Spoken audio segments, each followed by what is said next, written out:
My name is Doni Hein-Lam, and I'm a member of the Friends of Sabeel Los Angeles Orange County chapter. Our next speaker, Munther Isaac, grew up in and around Bethlehem, Palestine, and is a Palestinian from an Orthodox Christian background. He graduated from Birzeit University with a degree in engineering, and after deciding that wasn't the career for him, he earned a master's degree from Westminster Seminary and a PhD from the Oxford Center for Mission. In the environs of Bethlehem today, you would know Munther as a neighbor, a husband, and the father of 2 boys. If you attended church there, you would know the Reverend Dr. Munther Isaac as your pastor at Christmas Lutheran Church, part of the Evangelical Lutheran Church in Jordan and the Holy Land. You would know him as a musician who plays the guitar and flute. If you were a student, you would know him as the academic dean of Bethlehem Bible College. If you have attended conferences in Bethlehem, you would know him as director of the Christ at the Checkpoint conferences or as a board member of Kairos Palestine. Maybe you were introduced to him through his writings, his blog posts or articles in Christian Century or Sojourners magazine. Perhaps you're even a Facebook friend or even follow him on Twitter.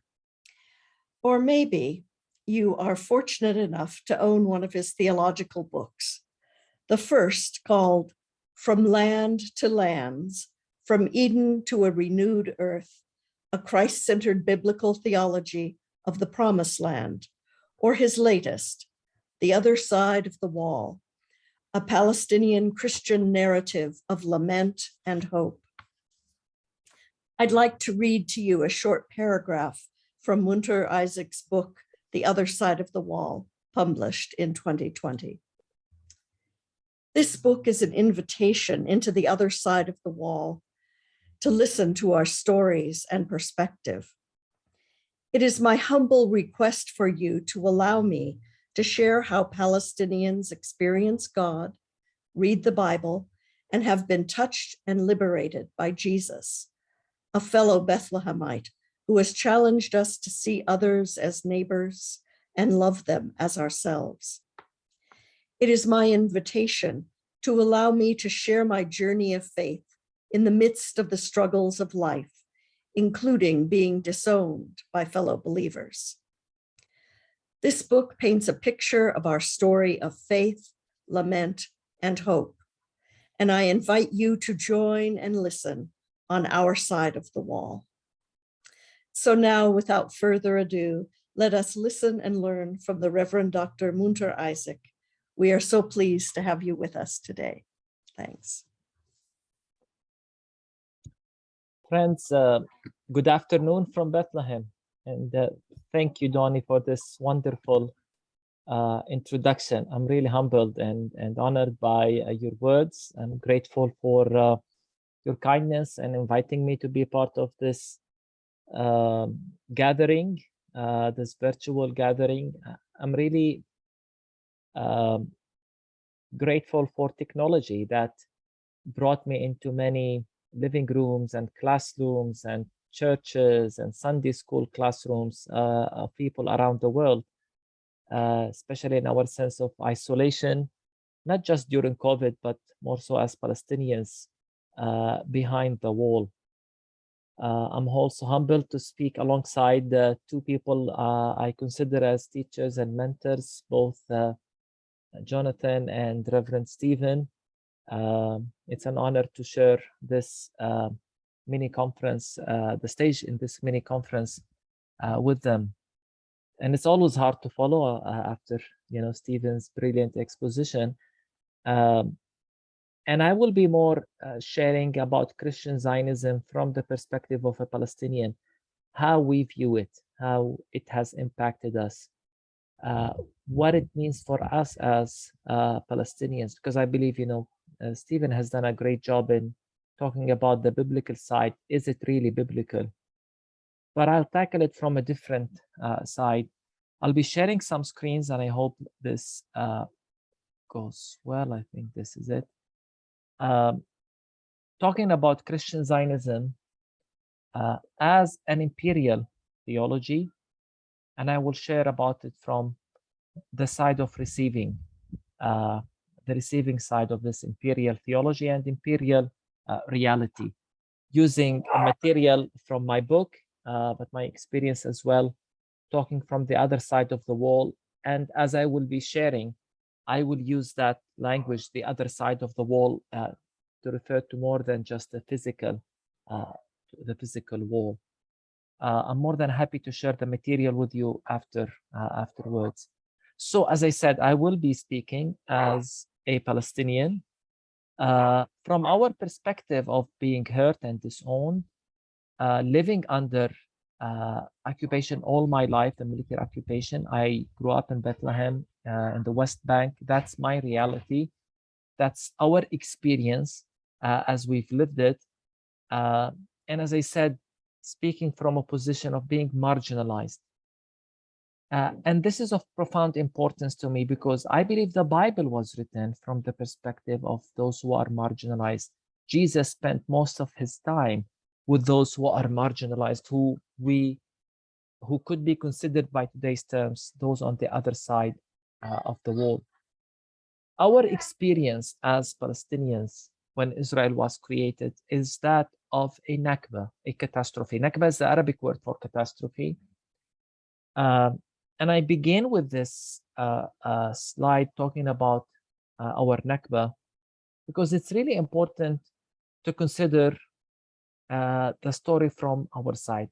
Because having spoken and engaged with many, many Christian Zionists, one gets the impression when reading about their theology, when reading about how they view Israel and so on, one gets the impression that they think Israel was created on an empty land.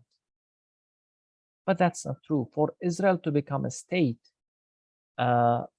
for Zionism to be materialized into the state of Israel, something had to give, and that was the Palestinians. Our experience is that of being exiled, pushed away from our land, forcefully moved and becoming refugees. We've lost 78% of our historical land. Thousands were killed, and around 800,000 became refugees. This was our Nakba, and I always say it was a catastrophe on biblical proportions. But the world celebrated that. And the Christian world celebrated that as a sign of divine intervention. And I could speak for hours on how the world described the creation of Israel and continues to talk about Israel, whether as a sign of God's faithfulness to the Jewish people, a divine intervention, a fulfillment of prophecy, a declaration of God's continuous covenant with the Jewish people, has the Abrahamic covenant with the Jewish people. The idea that God is indeed blessing Israel, and as such we must bless Israel. So our tragedy was celebrated by the world, celebrated by the Christian world. And when I look at these statements, and they all reflect true statements from several Christian Zionist organizations or movements or leaders or so on, the question I want you to consider as you look at these statements from Christian Zionists that pretty much summarize the beliefs of Christians and how they view Israel is, again, you get the impression that they are talking about an empty land. The Palestinian dimension is missing in all of these statements. So please try to put yourself in my shoe and think of the question, how do I read such statements? The idea that the Abrahamic covenant continues with the Jewish people today and by association with the state of Israel, that belief, which summarizes the belief of many Christians, to me as a Palestinian means that those who are inflicting pain and oppression on me are actually in a direct relationship with God, and that makes me question the nature of that God. So you see, those statements ignore the Palestinian reality. The idea that Israel is a fulfillment of prophecy, which continues to be a very prominent position of many, especially evangelicals in the United States, makes many Palestinians wonder, why would God do this to us in order to fulfill a prophecy? And again, it makes me wonder what kind of a God we're talking about. Or that the creation of Israel is a sign of God's faithfulness to the Jewish people. This is a very common phrase in church documents in Europe, and makes me as a Palestinian wonder, if this is a sign of God's faithfulness to the Jewish people, then it is a sign of God's what exactly to the Palestinians? Does that mean God is condemning, judging us, cursing us? So is He's faithful to one side? What about us? So you see what I'm trying to say is the first effect of Christian Zionism on Palestinians is that we're completely ignored. As Palestinians, and of course as Palestinian Christians, there is total disregard to our presence, especially in statements like these. And then you get ideas like, if you bless Israel, God will bless you, and so on. And again, to us, here you are using the Bible, and this is a classic case of using the Bible for political, or misusing the Bible, for a better term, for political purposes. You're actually manipulating people for a certain political stand using the Bible. And this really makes us angry as Palestinians. Or again, the idea that God gave the land to the Jewish people. Now, regardless of what we think of that land as an eternal possession, of that statement, I mean, and I've written books on this, Stephen written books on this, others, the theology of the land, regardless of whether we believe this is true or not. Again, this begs the question, if God gave the land to the Jewish people as an eternal possession, well, today people live on that land. And actually, now we are at fault because, unfortunately, we didn't get the memo that God gave this land to certain people 4,000 years ago based on their ethnicity or DNA, and we didn't get the memo. So now we are at fault for occupying someone else's land. So you see, even simple church language, the idea that Jews return to their land is dismissive of us Palestinians who've been living in this land for centuries. So there is a complete disregard to us as Palestinians. And in doing so, we are dehumanized. The idea of an empty land really dehumanizes us. And in certain cases, as I will explain, demonizes us. Where are we in these? Consider, for example, the infamous slogan of Zionism, a land without people for a people without a land. Many have showed, including Reverend Stephen Sizer, that Christians used that slogan even before Zionists did. Christian Zionists did so before Zionists did. The idea of a nation without a country for a country without a nation. That terminology of Palestine as a country without a nation, or in this phrasing, a land without a people, actually was promoted by Christians before it was promoted by Zionists themselves. By the way, just as a side footnote, I always say, remind people that there are more Christian Zionists in the world than there are Zionists themselves, or Jewish Zionists, and that Christian Zionism actually predates the modern political Zionism. Just let's keep that in mind. But going back to the idea of a land without people, here we see that, the idea of a land without people, it's not meant as if they didn't know that the land had people. No, they knew that the land had people. And as I quote Ben White in his book on the conflict, on the history, for the Zionists, Palestine was empty, not literally, but in terms of people of equal worth to the incoming settlers. You see, we Palestinians were a complete irrelevance. And this is a typical colonial mentality, dare I say a typical Christian colonial mentality that looked as the Palestinians as irrelevant. Well, yeah, the land has people, but they can be moved. Well, yeah, the land had people, but we can pledge half of their country to the new Jewish immigrants who serve our colonial ambitions.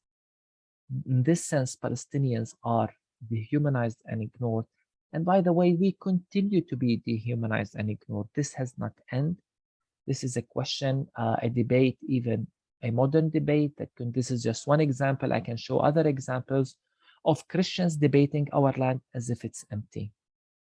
In this case, this is the most prominent Christian news website or articles, Christianity Today, prominent among evangelicals, debating whether Jews have a divine right to Israel's land. First of all, I always say, what's there to debate since they've already called it Israel's land? The idea of divine right is interesting here. But again, it's two Americans sitting at the comfort of their offices, discussing our land as if it's empty. Does our perspective matter? But we continue to be ignored in these discussions. I talk about this as the original wall. And this is what I meant, that the wall is more than just the physical wall. And this is why I always say walls existed before they are constructed. Because we as Palestinians have been on the other side of the wall when it comes to theology books. In the language of the church, we've been marginalized against, dismissed, pushed aside in the language of the myth of returning to an empty land. As we are today invisible to the millions of pilgrims who visit our land and spend at best 3 hours in Bethlehem on our side of the wall. Again, they visit the land with one intention, biblical science and the Jewish rules, the Jewish history, and with no interest in engaging with the Palestinian narrative. And if they question, what about the Palestinian narratives? We are on the other side of the wall. We are the dangerous ones because we're stereotyped, we're dehumanized, we're feared, we're demonized.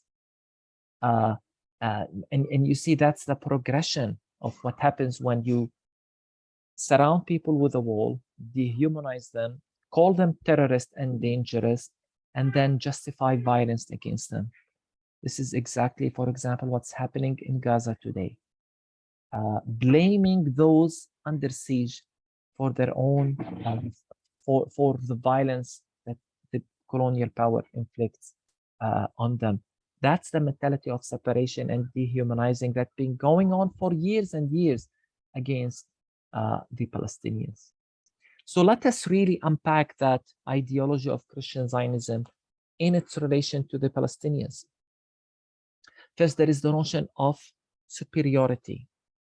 Christian Zionism, if you study it, again, you will immediately conclude they're talking about a superior nation, a nation that is under, in a direct relationship with God, because God is on Israel's side. So it's one thing to talk about a chosen land. Now we're talking about chosen people. It becomes the chosen state because Israel can do no wrong. You always have to protect Israel, to bless Israel, because it is God's land, God's people, and as such, it's God's state.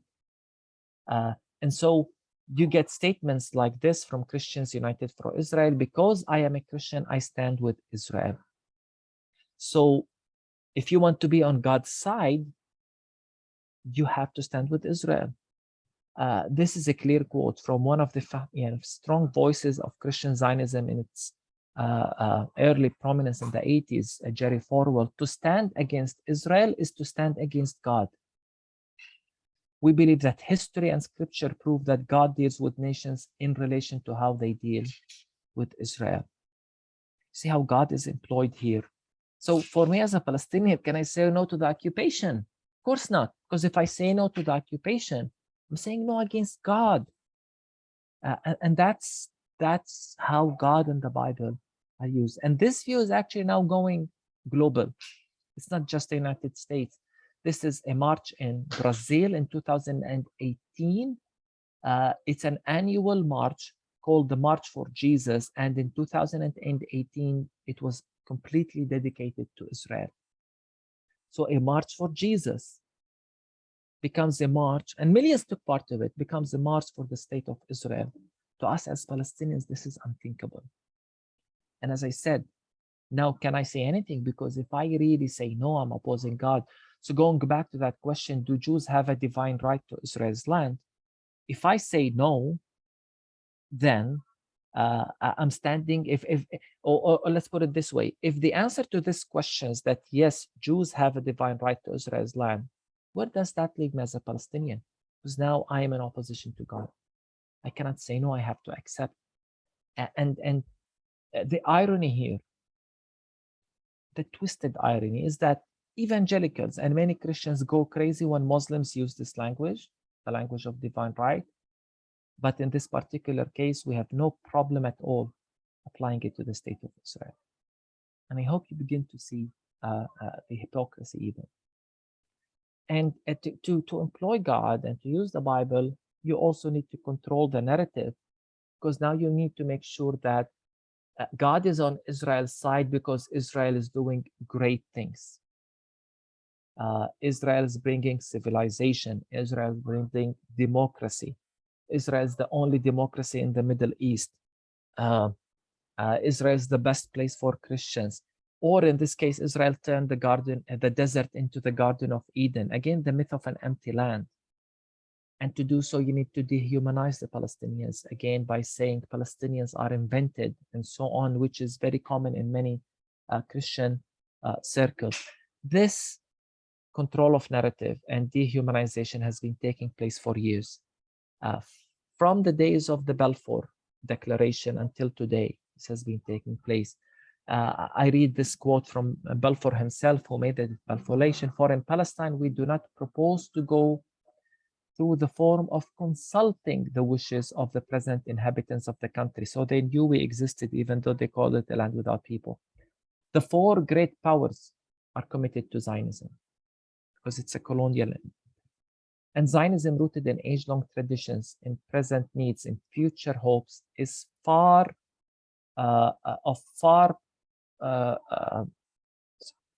profounder import than the desires and prejudices of the 700,000 Arabs who now inhabit this ancient land. And when you do this, again, you have to promote that Palestinians are invented, they're not real people, and that they are the enemy. They are the problem. They are to be feared. They are the terrorists. They are the ones against God's will. Someone once said that an empire can exist without God, but cannot exist without a demon. You always have to create a demon that you fear, whether it's communism, and now it's the Arab people and Muslims. So in this narrative, there is good and evil. The evil, of course, are the Palestinians and the Arab. And to utilize that notion of good versus evil, in many circles, the language of the Judeo-Christian tradition is used, which to many of us is a coded language for cultural superiority. This whole thing of Judeo-Christian tradition. I love this quote, which didn't really, not many people caught it, but I found it on YouTube in a recording. When Trump was still not nominated, he was still trying to become the nominee to become president a few years ago. A Messianic Jewish, of course, Christian Zionist leader was praying over him. And in the prayer, he began by saying, only two nations have been in relationship with God in history: Israel and the United States of America. It's fascinating. This is taking the Judeo-Christian tradition into the next level, making it into Israel and America together in a direct relationship with God, are the two superior countries against everybody else. And to me, nothing illustrates this mentality of the wall, as I call it, if you want the theology of the wall, nothing illustrates it more than this quote from the previous Vice President, Mike Pence, who in a visit to Jerusalem, speaking in the Israeli parliament, Knesset, said these words. His whole speech, by the way, was filled with biblical language, but this is to me one of the most important quotes. He said, "We stand with Israel because your cause is our cause, your values are our values, and your fight is our fight. We stand with Israel because we believe in right over wrong, in good over evil, and in liberty over tyranny." I want you to take a quick look at this quote and try to think, who are the Palestinians in this quote? How are we described? We are the wrong, the evil, and the tyrant. You see how the world is divided into not just us versus them, good versus evil, right versus wrong. And as such, of course, you can besiege, occupy, inflict violence on the Palestinians because you're doing it for a good cause and because they're the bad ones. And this is what I mean by controlling the narrative, whether calling Palestinians invented or playing on this Judeo-Christian tradition versus everybody else, or the democracy and liberty language. The irony in this quote is that all we're asking for as Palestinians is our liberty. But how dare we ask our liberty against our occupiers? Now we become the tyrant, the evil, and the wrong. As I said, this is the theology of walls in a nutshell. This is how you control the narrative and demonize, not just dehumanize, Palestinians. And by the way, you think, well, maybe he's talking about radical Islamic groups. Well, you would wish so, because the same logic is also applied against us Palestinian Christians when we speak. Not just our advocates, but even us as Palestinian Christians. Jonathan knows this too well. I know it too well. We've been called all sorts of things just for challenging the policies of the state of Israel or for speaking against Christian Zionism. We've been called anti-Semitic, liberation theology, threatening the existence of Israel, Islam. All these slogans, all these labels have been put on us, basically to shut any conversation with us. And by the way, these are all quotes from real examples. I didn't make any of this up. And again, this illustrates the problem. Don't talk to Palestinian Christians, whether in Christ at the Checkpoint or Sabeel or Kairos, because they are, socialist, liars, anti-Semitic, and so on. Don't talk to them. And you see what I mean by walls are built before they are constructed.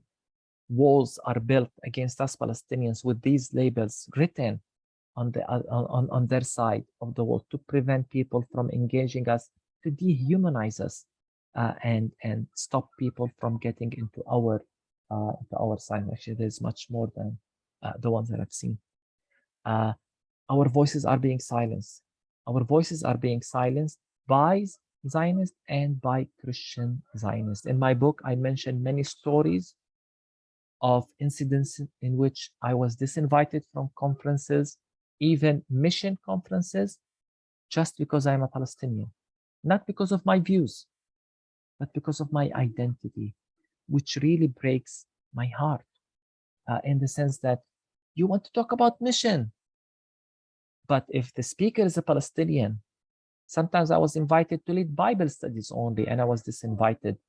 In some cases, there was a Christian conference on Palestine and Israel, a conversation, as they called it, with no Palestinian speaker, in a seminary, by the way, because not even Palestinian Christians were found worthy to be in a discussion in a seminary on the situation.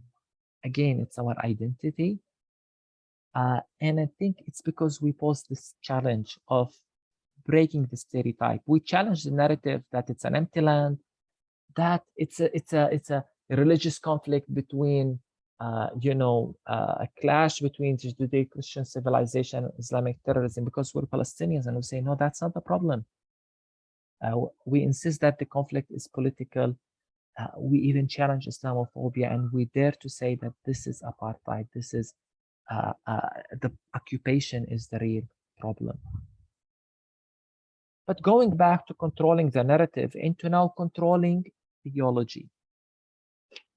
And in the last debate, Stephen was asked a question which we're always asked: are you a cessation theologian or replacement theology? And now the idea is to control even the theological discourse, where we have to fit in a certain paradigm and always begin by saying, we're not replacement theologians, we're not this and we're not that, because the idea that you either agree with Christian Zionism or you're a bad theologian, or you don't believe in the Bible.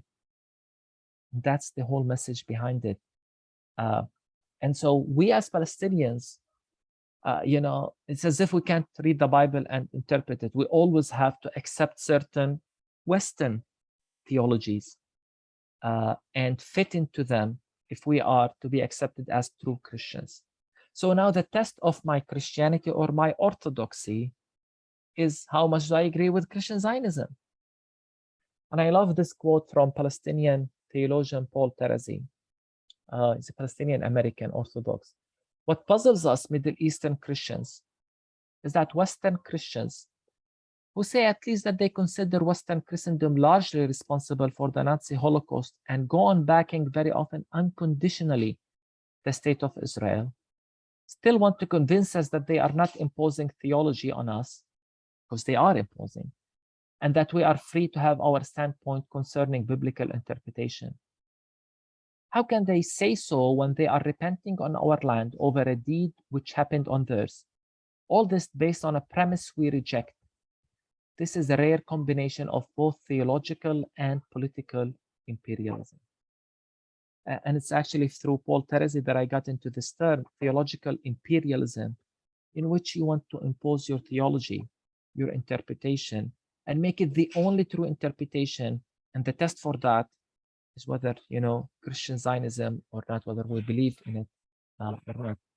And I love how Paul here reacts as a Middle Eastern Christian, the place where it all began, and say, don't lecture us on theology. We know how to read our Bibles, because we will continue to challenge the idea of using the Bible for political purposes. This is the Israeli ambassador, just like many Christian theologians do, holding the Bible in the UN Security Council to defend Israel's right to build settlements. And to this, we respond that using the Bible in such a way to legitimize or support political options that are based upon injustice imposed by one person on another or by one people on another, transform religion into human ideology and strip the word of God of its holiness, its universality and truth. This is a quote from the Kairos Palestine document written in 2009 by Palestinian Christian leaders and theologians. Because to us, the test of or one of the tests at least, of my orthodoxy is in the teachings, whether they lead to justice, to peace, to people coming together, to the love of God. Because any theology that trumps the ethical, if it's the end time theology or any theology that trumps the ethical and moral teachings, the biblical teachings of Jesus, of love, equality, and justice, if it does so, then we must reject it and rethink it. If my theology produces superiority, if my theology produces discrimination, we have to reject it. And we insist on that. And because even in Christian Zionism, even justice itself does not matter. And here is a quote from a Christian Zionist, a Messianic Jewish theologian. For those who don't know, Messianic Jews are Jews who believed in Jesus yet retained a lot of their Jewish culture and identity and theology. Daniel Juster wrote, and of course this is just an illustration, but it represents what many others think. If Palestinians refuse to recognize what God says about the Jewish people and their connection to the land of Israel, quote unquote, Christian Zionist theology, if we reject that, then suffering will result. Justice in regard to the land requires that there be a submission to what God has declared about this land. Again, Christian Zionist theology. So if the Palestinians do not acknowledge God's promise to the Jews, they are foundationally unjust and are themselves resisted by God and lose their rights to the land. So now it's not just whether I am a good Christian or not. If I don't accept Christian Zionist, Daniel Justin said, I am the unjust and I lose my right to live in the land. So my right to live in the land is based on whether I accept Christian Zionist theology or not. Again, this is horrifying. But this is the kind of ideology that has been imposed on us, in which even justice doesn't matter. What happens on the ground does not matter. And I'm troubled because this kind of theology And believe me, we as Palestinian Christians, to me, the true tragedy is not just what's happening to us. I'm not asking for sympathy. I am more troubled as a Christian by the state of a church that has become so apathetic to injustice that it can even justify that injustice. And in some cases, substitute it with charity. I am lamenting the state of the church that is not just silent over injustice, but justifies it and defends it. To me, that's more troubling than anything else to speak now as a Christian. When justice no longer matters, when the suffering of people no longer matters, and we're just relieved with some charity or not. And so I want to answer the question on the beginning of this slide, on this conference. How strong or is there a biblical case for supporting Israel? I'm going to ask it this way, because I was asked this question in a big panel recently. How strong is the biblical case for Zionism? Or how strong is the biblical case for supporting Israel? And I would like to provide a Palestinian response to that. First, we have biblical responses that debunks the theology of Christian Zionism. Read my books. We've done I have a PhD in the theology of the land. I can debate the Bible, but I want to shift the discussion into what's happening on the ground, because that's where things matter. Because recently, things are much, much worse than they were 5 or 10 years ago, or even 13 years ago when Kairos was written. More annexation. Israel is shifting more and more to the right. The nation state law, which constitutionally now discriminates against Palestinians. Palestinians being fragmented. We now live in gated communities. You have the West Bank bloc, you have the East Jerusalem bloc, you have those in Israel, you have Gaza, you have the refugees, each one with a different ID card, different rights. We cannot mix with one another.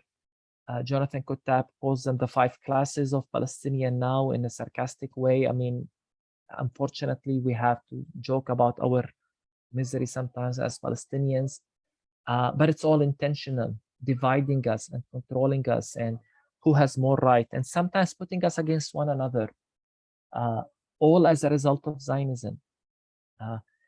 Attacks on our human rights organizations now in the West Bank, shutting them, destroying them, silencing, threatening them with imprisonment. Palestinian human rights organization and the civil society is now under attack. You've all watched the news, what's happening in Jenin and in Gaza and in other ways. Even right now, as a Christian, I can, we're openly, our church leaders are openly talking about attacks on Christians that are happening under Israeli sovereignty, Israeli law, and that are going unpunished, sometimes protected by Israel. For example, the Petra Hotel now is being, settlers are controlling it by force. Attacks on clergy. Heads of churches have made statement after statement about these attacks, attacking Christian organizations. And, I don't know how much you're following the case of World Vision in Gaza and so on.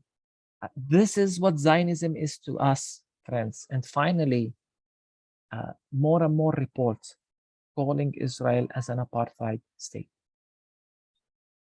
And many times, in debates, people talk about Zionism, whether it can be redeemed, and that there is this branch of Zionism, there is the Buber Zion, and we can still coexist. And I say, no. The only Zionism I know is the Zionism of the far right that has created a reality of apartheid today, as attested by several. The question about apartheid, by the way, is not a matter of impression or opinion or emotions. It's not what I feel or what I think even. It's facts on the ground. It's international law. It applies verbatim on the law. And many have done studies to show this, one study after the other. Kairos Palestine recently made an important dossier on this question. So why am I saying all of this? This is why, because the question, how strong is the biblical case for Zionism? To me, the answer is simple. The biblical case for Zionism is as strong as the biblical case for apartheid. Friends, we have to, we have to hold things accountable by their fruits, by their results. And to us as Palestinian Christians, we will continue to speak about sharing the land. We will continue to speak about peacemaking. I don't want to talk about all this. We will continue to speak about inclusivity, sharing, not dividing. We will continue to speak about living together, a future after we end apartheid and after we end the occupation. We will never change. These are our principles. And we calling Christians to join us in doing so. We wish more Christians invest billions as they do on Christian Zionism, that they invested on movements that seek to bring Palestinians and Israelis together. Instead, Christians have invested over the years, many churches, billions in political support for a country that has become an apartheid state. And it's time not just to hold Israel accountable, it's time to hold those Christians who continue to support Israel or who are soft about Israel accountable for the reality on the ground. I will conclude here. Thank you for listening, and I look forward to engaging with your questions and comments. Thank you.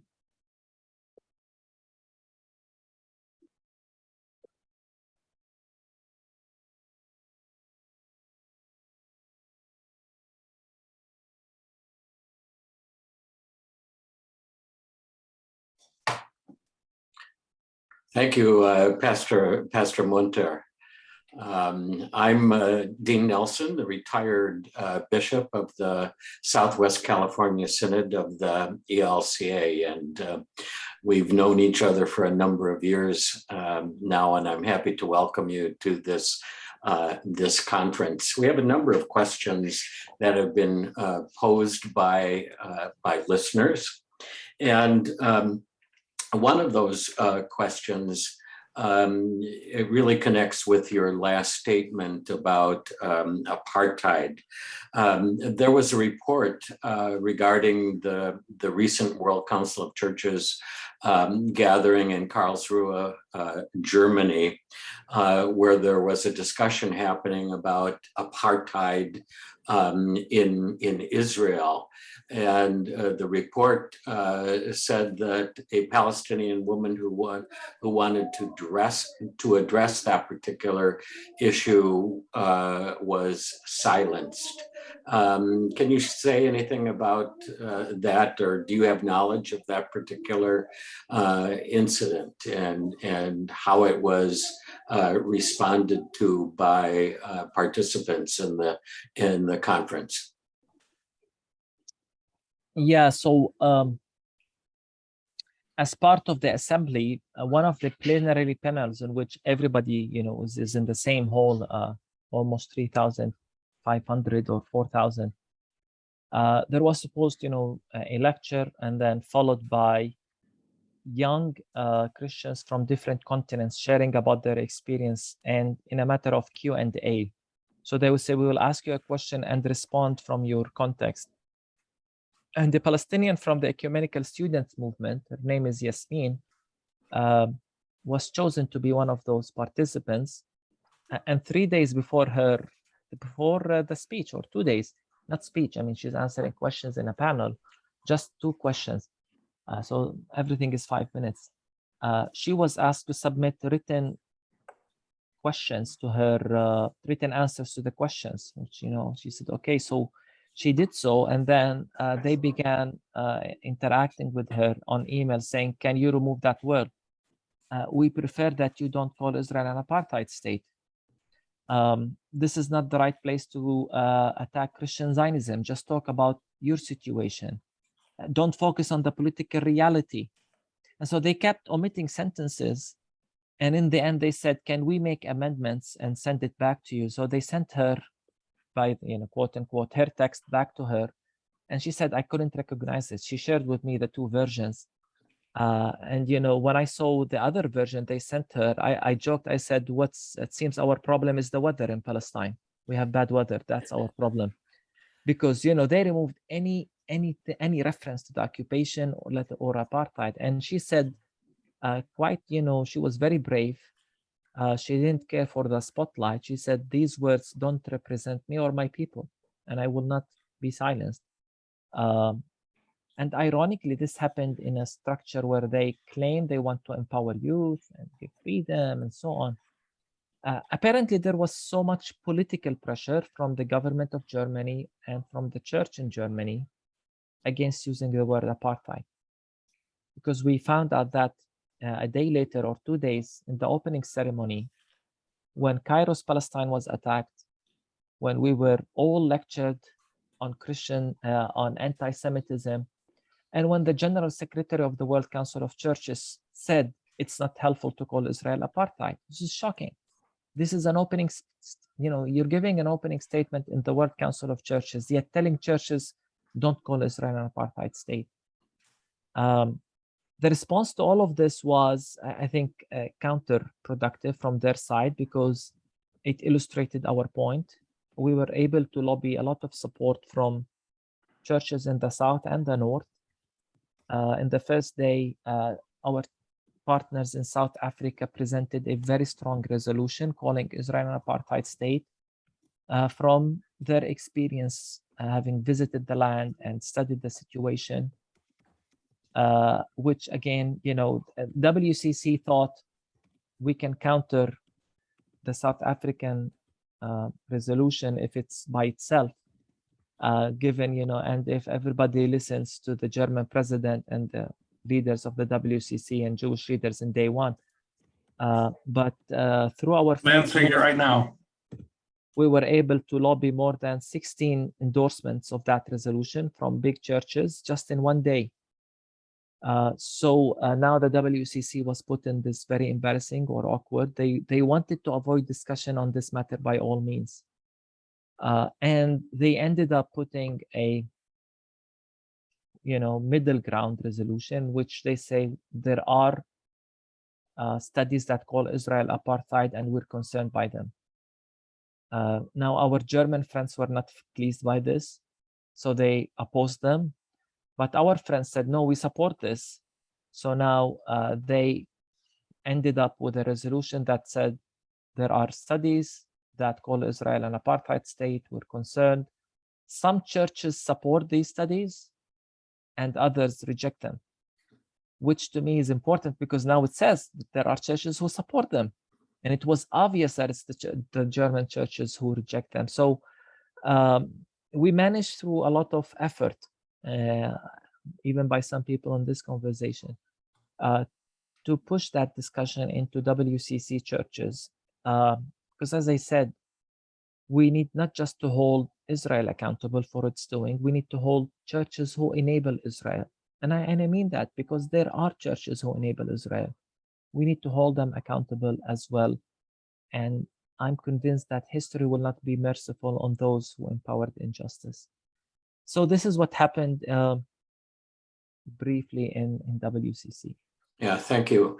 Can you tell us how that conversation and the decisions that were made at the WCC, how that has impacted people locally, say in your congregation, as they've heard about this? So we gave, I preached about this. We gave a report. I'm writing an article in Arabic to explain this. It's just all recent. I think people are encouraged by our work, by our advocacy. They're encouraged by the support of churches. But those of us who were there, actually, as much as we appreciated the strong and powerful support, especially from our South African friends, but from others, we were very disheartened by the opposition, because we're there thinking we're with our sisters and brothers, trying to say, this is our reality. And on day one, we received 3 strong attacks in the opening speeches.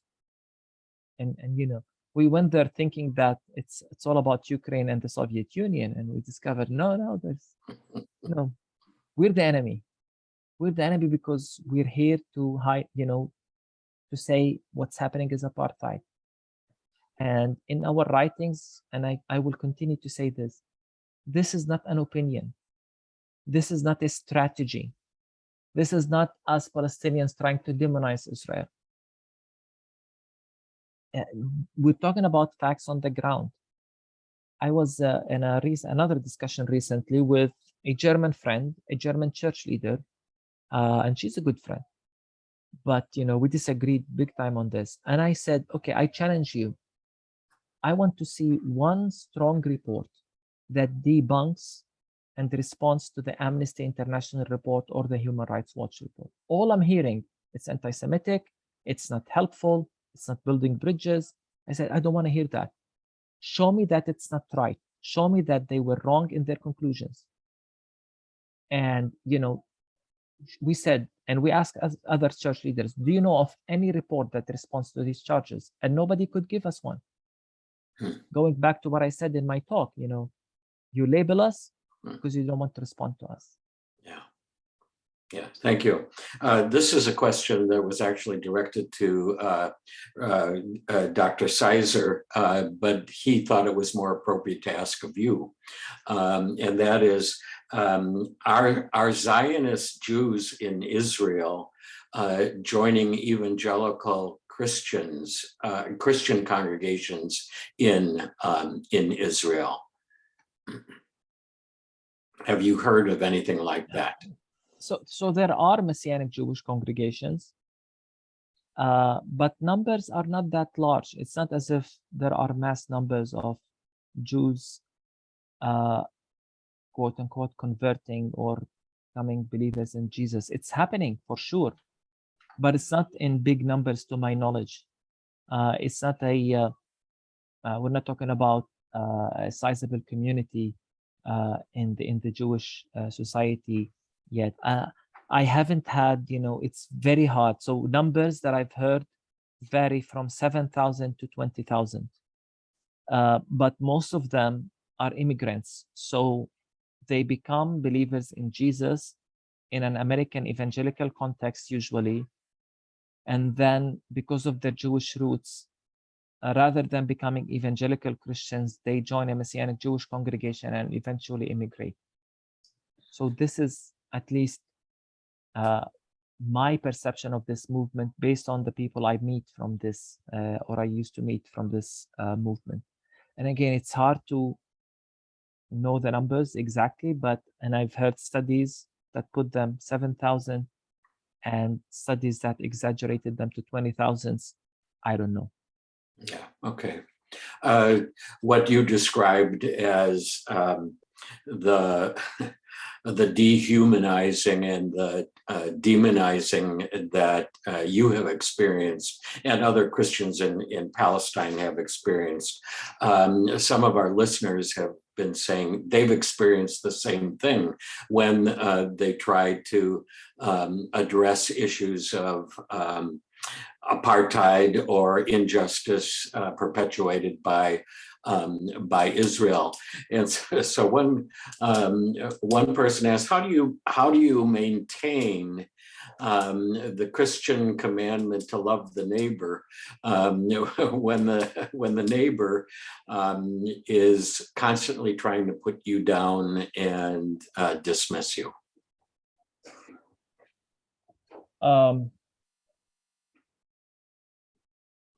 How do I maintain this? I can share about myself. Yeah. I always bring it back to my own relationship with God, because I could be a bad person sometimes, an enemy of God, but then God always, gives me chances and loves me unconditionally. And I think He wants to change me though.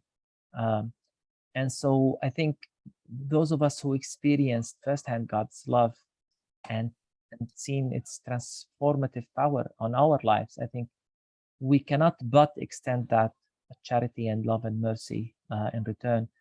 But it's not a naive love. It's not an accepting love of everything, because I love what Kairos says. And I think that helped me a lot. Love seeks to change the oppressor. to challenge them. So loving my enemy means I need to challenge and correct them in humility, and if I'm convinced that what they're doing is wrong, I should do this.